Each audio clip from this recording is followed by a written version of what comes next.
Hello, everyone. It's absolutely great to be with you. It's Tuesday. It's 2:00. It must be Fools for Christ.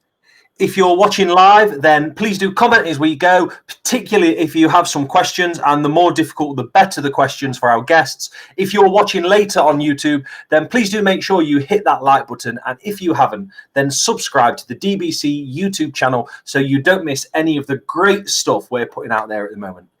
If you are watching this on YouTube and you're thinking, well, how do I watch this live? Then it is really easy. Just go onto Facebook and search for Dorley Baptist Church at 2 p.m. every Tuesday, and this will appear. And you don't need a Facebook account to watch either. Just skip that sign in and you can watch right away. So if you are live, then please hit that like button and also consider sharing this with your friends as well. It was absolutely brilliant to have Rob Howlett on with us last week. And if you caught the comments after, you'd have seen that his wife Paula was letting us all know that she doesn't actually work where Rob said she did, which was fabulous. How's a husband supposed to know such thing as where his wife works? You just can't get the guests nowadays, can you? But seriously, if you didn't catch last week, it was absolutely great. Rob shared with us about music in worship, and we heard his new track Sail Away. So if you haven't yet, then go give that a watch, and please do grab his track on Spotify or on iTunes. The websites that were linked in the comments as well. This week, we've got an absolute real treat for you because we've not just got one guest, we've got two guests. And if you watch any of the Central Telford Church live Sunday worship, 10:30 live here, DBC Facebook, and catch on YouTube, you will be familiar with the first guest I'm going to bring on. It's our very own Reverend Julie Morton, all the way from Dorley Christian Centre. Julie, great to see you. Good afternoon, Tom. Good to be with you. It's been like 2 days since we were together, and then we've got a meeting after this at 4:00 as well. I know. I can never get enough Julie, so it's fine. Exactly. It's absolutely great. It's absolutely great to see you. And I'm our second guest now as well. Our second guest, all the way from somewhere down south. I'm not quite sure where she is right now. I think she's Bristol, but she might be Taunton. Please give a really warm welcome to a brilliant, great friend of mine, Katie James. Katie, it's fabulous to see you. Thanks for having me, Tom. You're not in Taunton now. You're in Bristol now, aren't you? It's been absolutely ages, mate, since I've seen you. Like, we're well overdue a catch up one evening, I think, together with a little bit of wine. I think after we finished all this today, I'll for communion purposes. Oh, for sure, yeah. I'm gonna pop a invite out, and we'll all have to get together again, mate. It's been far too long, hasn't it? Mm-hmm. So, Katie, you're in Bristol again? Yeah, I'm in Bristol. Yeah. With your good folks? Huh? Before you were with your good folks? Before you went home, were you worried about what state your house would be in when you headed back to fish ponds? No, because I did tidy it before I went, but yeah, it's fine. You didn't leave any like lurking food or potatoes at home? No, I was proper on it this time. No, I didn't do that. It was all you see, because this week there's been loads of people heading back to flats and uni accommodation this week, and some of them have been finding out what happens when you leave an unguarded spud in your kitchen. And I'm going to share this with you. Look at this monstrosity. Look at that. Oh my god! I know. That's isn't it? That's what happens when you leave an unguarded potato. Oh gosh. I know. It's like something from an alien film. Katie, I've seen some of the great stuff that you've been doing online. I mean, church-wise, because if anyone follows Katie on Insta, they'll know that all you get are pictures of the same row of trees or Clifton Spencer Bridge and the old-fashioned shot every now and again. But fish ponds are smashing it right now, right? Yeah, we're doing our best. I mean, it's not perfect, but it's what we can do kind of thing at the moment. So we've got like a YouTube channel. We do like daily videos. Sometimes we do like Sunday services and stuff like that. So it's been going okay. It's not the same. I miss church like a lot, but it's okay. I like the fact that you're on your website when you go onto your online stream. See, I know what I'm talking about here. Your vids have got a disclaimer on there, haven't they, about not being polished?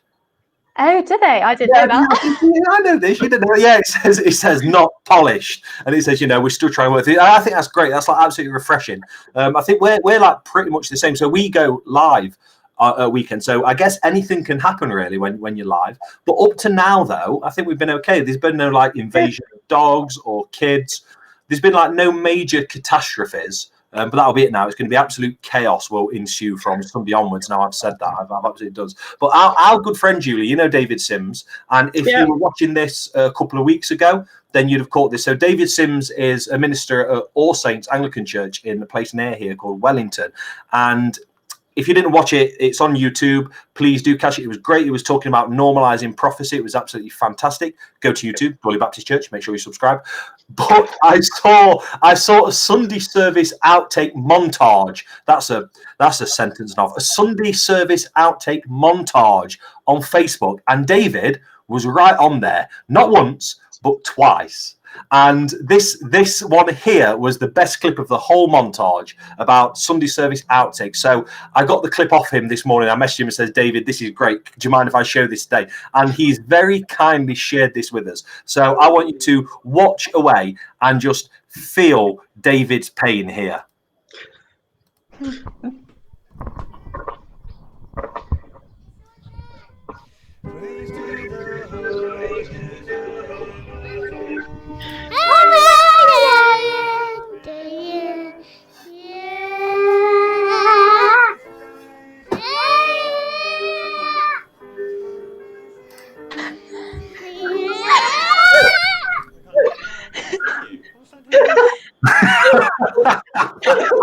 That's fabulous. I absolutely love little A grabbing hold of that. Just brilliant. Well, I thought it adds something to the worship, if anything. That was It did. Julie, Katie, how do you feel about chickens? I like chickens, yeah. How do you feel about this chicken? It's nice. Yes, very nice. I like that chicken. How do you feel about arms? I think they're very useful. Yes. These arms. How would you feel about these arms on a chicken? Oh no. I'm not sure about You want to see, right? Those arms on a chicken. Let's have a look. There we go. Good. Oh, dear. How do you feel about this chicken with its arms, using them to participate in the Olympics with its newfound limbs? Why not? There we go. What am I doing on here? Yeah, that's brilliant. I don't know about you. Katie, it's no different on Sunday when we're doing the worship as well. It's exactly, yeah. We had a cat in a fez last week. It was crazy. So we're not here to talk about chickens. No, we are not. No, we are not. We are here to talk about something that is quite pertinent to church life, and it's still a major issue in a lot of churches at the moment.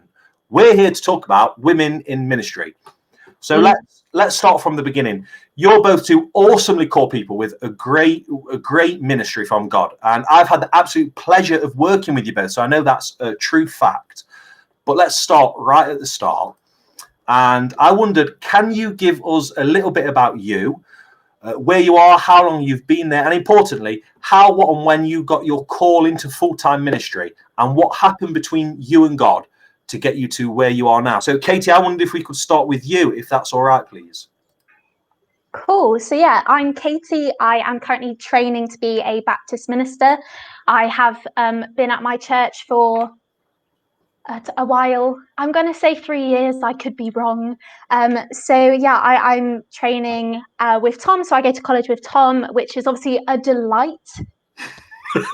No, we love Tom.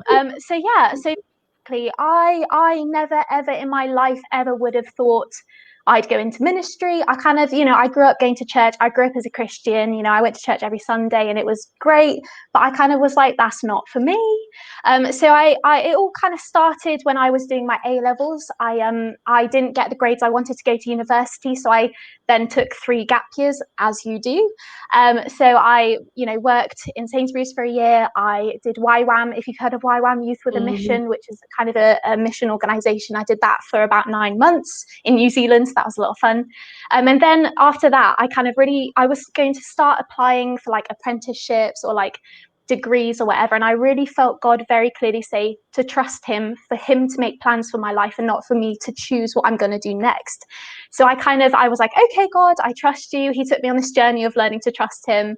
And I was like, fine. And then a door opened for me to come to Bristol. So I'm originally from Taunton, to come to Bristol to do like an internship year with New Wine. If you've heard of New Wine, great organization, at the church that I'm now a minister in training at. So I took this gap year thinking, I'm just going to have a gap life. I'm going to do nothing with my life. I'm just going to travel and do not a lot. And then my parents were a bit like, you should probably kind of start thinking about what you're actually going to do with your life. I had that typical like grandma comment of, so when are you actually going to do something with your life? And I thought, well, I'm quite happy doing nothing, but okay. So my parents gave me a bit of a, like, I'm so grateful for this, but my parents are like, oh, maybe start thinking about what you're going to do next before Christmas. That was kind of the deadline for me to start thinking about it. So I said to God, I was like, I don't need to know, but my parents would like to know, if you want to open a door or make something clear, I'm super down, but it's all good. And then what happened, there was just like a few coincidences around December time, like things that I started thinking about that I've never thought about before. So it all started, I was sat in a lecture about leading churches where I was like, I'm never going to do this. This ain't going to be my thing. And I remember sitting there thinking, actually, if I was the minister of a church, what would I do? What would I instigate? What would I want for a church community? And I thought, that's so weird. Why am I thinking about this? I'm not going into ministry. Are you kidding me? And then like literally that night or the night after, I was having my devotional time, which I do in the evenings. And so I've always had a very specific image of what my life was going to be. I thought, get married, have a nice house in the countryside, maybe like run a business or something.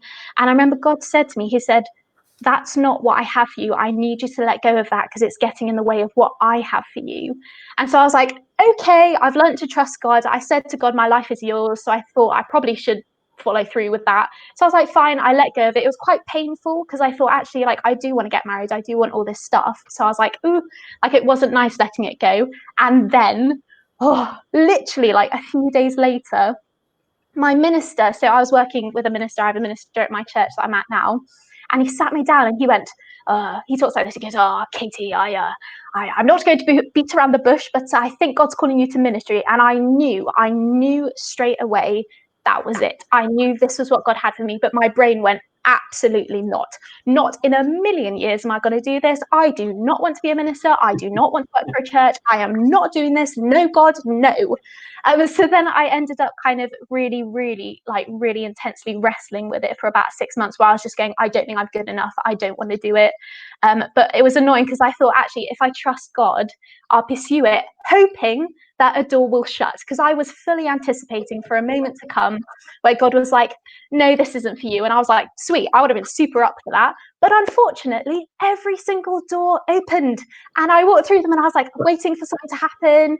Nope. Got into college, my church voted in favor of commending me for ministry, got through MinRec, which is our process, the Baptist process for ministry. And all the doors kept opening. And I just was like, why is this happening to me? So I thought, well, obviously this is right. And it's been a journey. It was not easy to begin with. I've grown a lot in my confidence over the last 2 years of training, and I'm kind of starting to get ownership for the calling that God has for my life. But it's been pretty wild, got to be honest with you. But it's God. He's a bit wild. So no matter how much you try and tame him, I like the fact that it's constant battling and fighting against where God wants you to be, Katie. Julie, does any of that ring true with you and your calling too? Yeah, I think sometimes you think that you're going in a particular direction and then God takes you in a different direction. And really, just because my life, I've got more of it, I've had more of it than Katie has.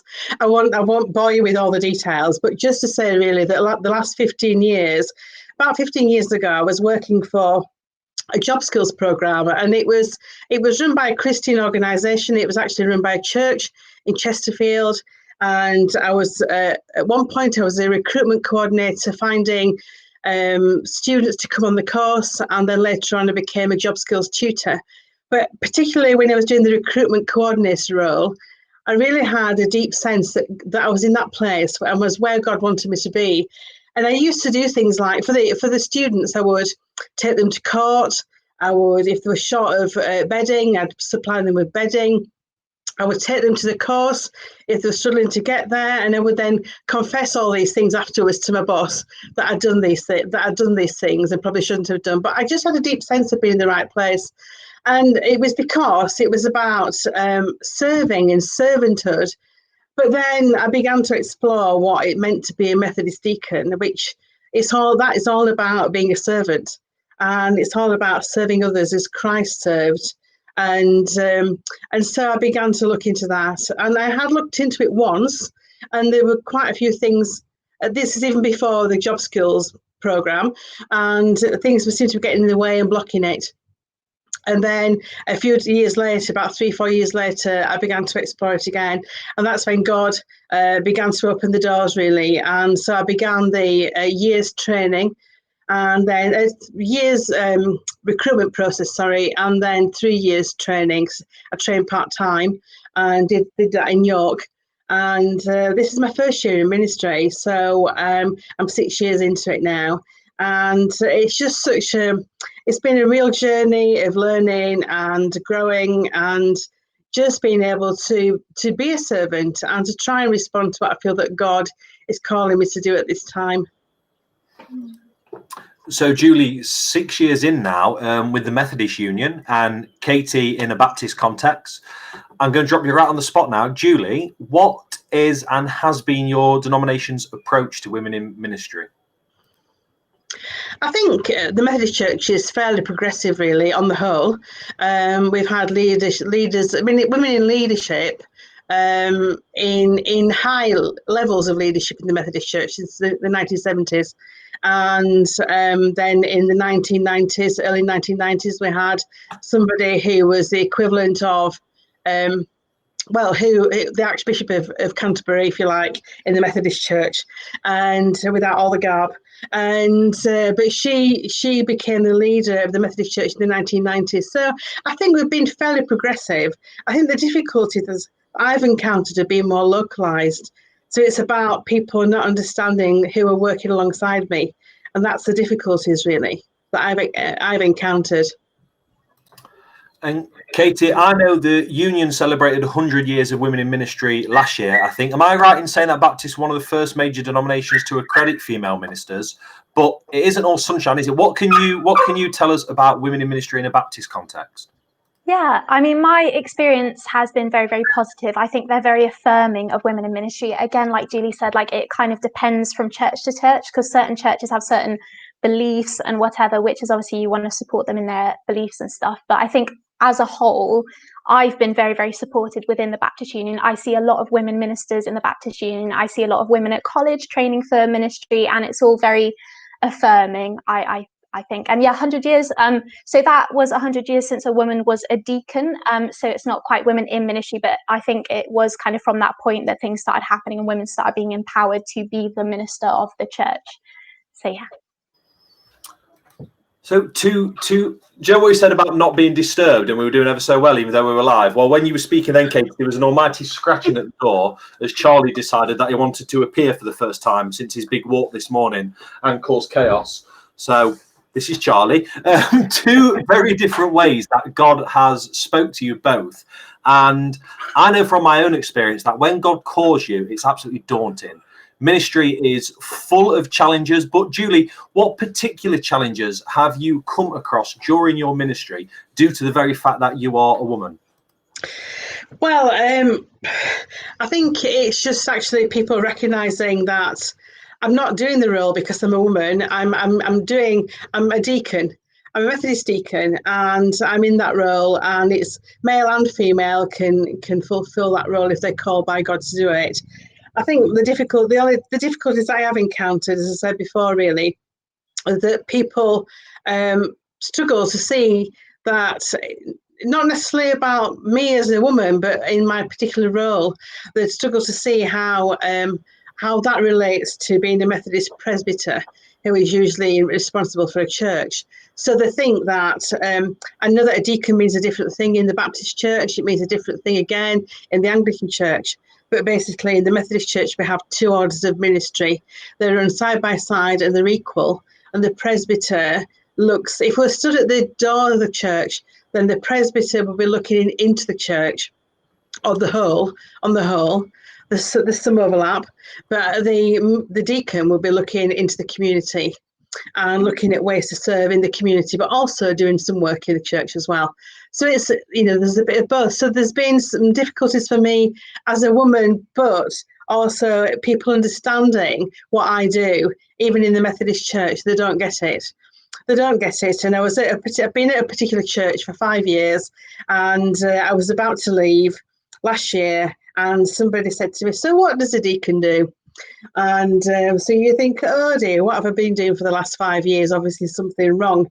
But yeah, it's about my role, not just as woman, but as I say, the conflict has been both with people in the churches not understanding what I'm doing, but also sometimes my presbyteral colleagues, not really getting it either.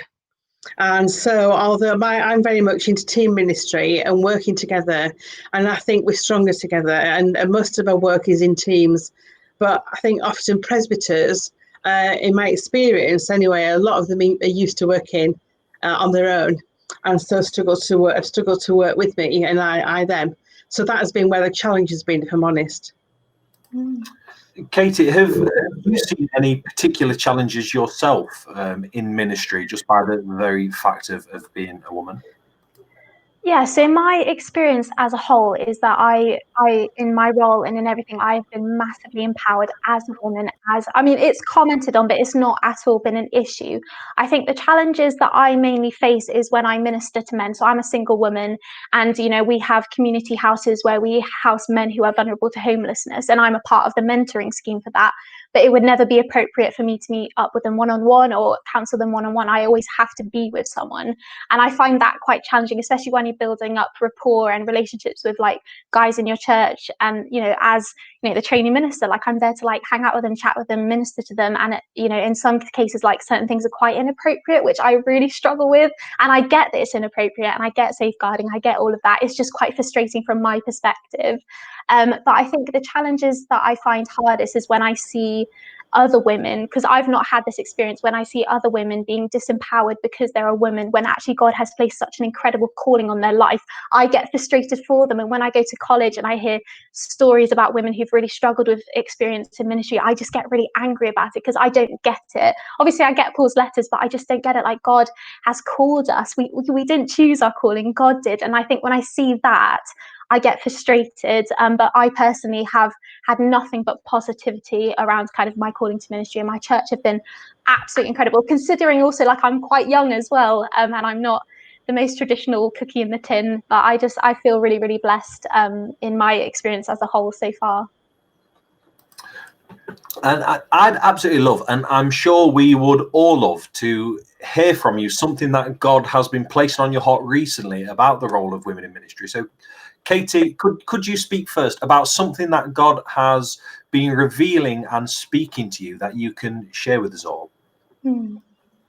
I just think recently God's just, especially with the whole Black Lives Matter movement and just equality in general, like God's just been speaking to me so much about how we are all equals, that actually we are different and there are differences to be celebrated. Men are different from women, but it doesn't mean that we're not equal. And actually the way that God treats people, the way that Jesus treats people in the Bible he's so passionate about equality. What's that passage in Paul's letters? I'm not good at quoting Bible verses, but that bit where it's like neither Jew nor Gentile, neither man nor woman, we are all the same before God. And I just think actually women have such an incredible voice and such an experience to share. And obviously we love hearing men's voices, but I just think actually you need both for it to be, you need a balance of both. And that is God, isn't it? It's kind of He balances us out, and we're a community of different people and different voices. And I don't know, God's such a God of equality. And I think actually, maybe if you're in a community that, if you're watching this at home, that doesn't maybe have many women speaking in your churches or many female voices, actually, how can you encourage that equality within the church? How can you encourage that in your communities to hear more female voices on matters like theology or God or other things as well? But I just think, it's very, very clear in the Bible that we are equal. Again, regardless of the many, many years of the patriarchy and all that stuff. So that's my 2 cents. No, I completely agree with you. It's in those differences that equality really shines through, and it's that variation that we see. Julie, does that reflect with anything that you can speak into? And has God been putting anything on your heart that you'd like to be able to share with us?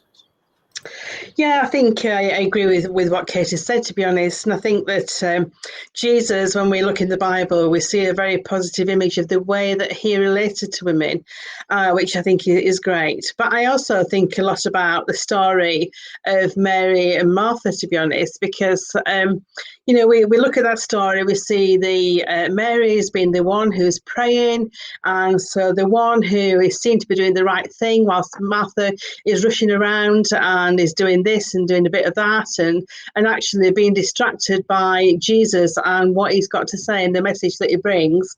And I think for me, because that imagery of both the active person and the prayerful person, I feel that I'm a bit of both in my role. But actually, I think we all are, and we all bring something, don't we, to the table, if you like, in terms of what God is calling us to do. Sometimes we are very prayerful, and we need to be. Sometimes we need to be practical because we need to serve other people as well.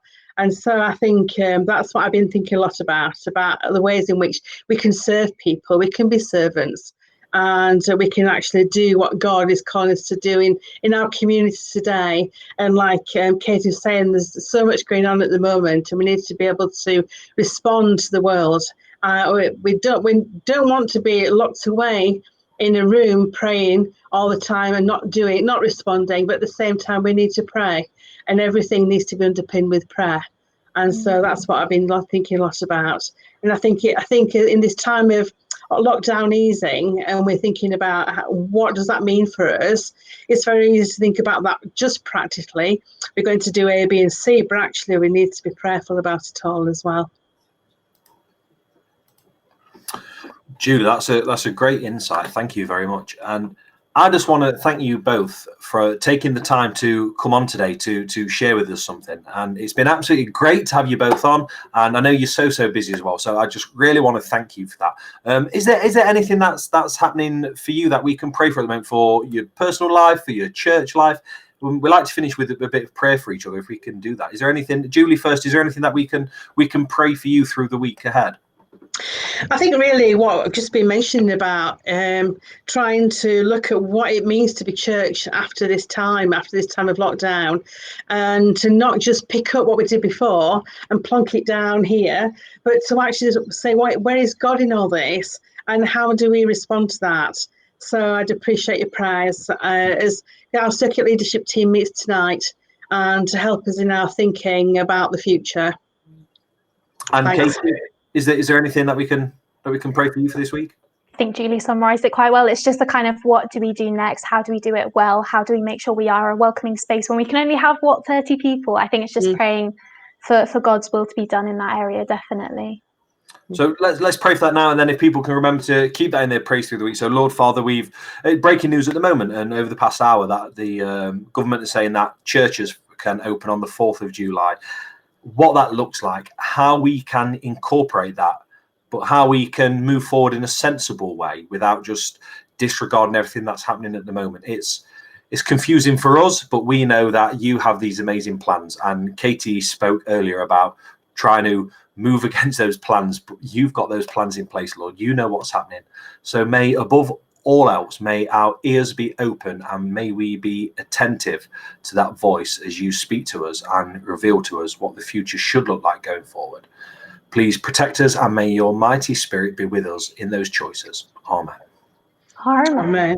So next week, we are going to be joined by the Saunders, who are our missionaries, who are at the moment, they're back home at the moment, but they are on mission in Nepal. Were you down to go to Nepal, Katie, or were you going to Lebanon in April? I was going to Nepal. So Andy and Jenny were the guys who spoke to you on LinkedIn, telling you all about Nepal, and they were going to be around with you in Nepal and showing you around. So they're from Shrewsbury, which is another local church to us here. So they're on next week telling us all about the situation with BMS out in Nepal at the moment and with the country as a whole. So Tuesday, 2 o'clock on Facebook, after on YouTube. Please do come and view if you can.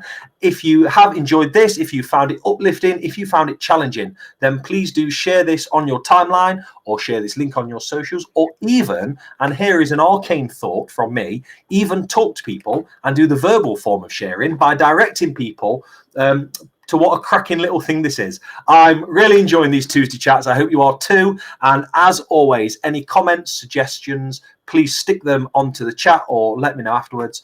And I tell you what, next week we've got the Saunders talking about mission in Nepal. The week after that, we've got a special guest, Liz Carter, who is coming to tell us about her fabulous book and about living a life of high impact shielding. But then I've got no plans. So if there is something that you'd like exploring, if you're watching now and you think, you know what, I really like this topic, exploring and talking about, if there's an area that you'd like a guest to come on and chat about, then do drop me a message, leave a comment, pop me an email, and I will hunt down and find someone who's an expert on that field to come and chat. So don't make it too niche. You know, like zebras in ministry and things. We got a chicken today. I think we struggle for anything else. But if there's anything that's on your heart that you'd like us to have a guest on to talk about, then please do let us know. But in the meantime, we'll be here live Sunday. Julie, will you be here live Sunday as well? I will indeed, yes. Look forward to seeing you then, Tom. And we will be joined by Una Brown, who is going to be a new face on screen for a lot of people. She's going to be coming and sharing. Actually, I think it's going to be about the woman at the well in John 4 as well. So absolutely brilliant that you were talking about other voices and the huge impact that women have through Scripture, which is often just brushed past and gone over. So linking from this really well, we'll be hearing from Una Brown talking about the woman at the well in John 4. So Sunday, 10:30, and then back here again next week, live at 2 p.m. Finally, a massive thank you again to our guest today. Julie, thank you so much. It's always a pleasure to see you. And Katie, it's great to see you, and I'm missing seeing you in person, but I shall see you soon. Until next time, see you later. Bye. Bye. Bye.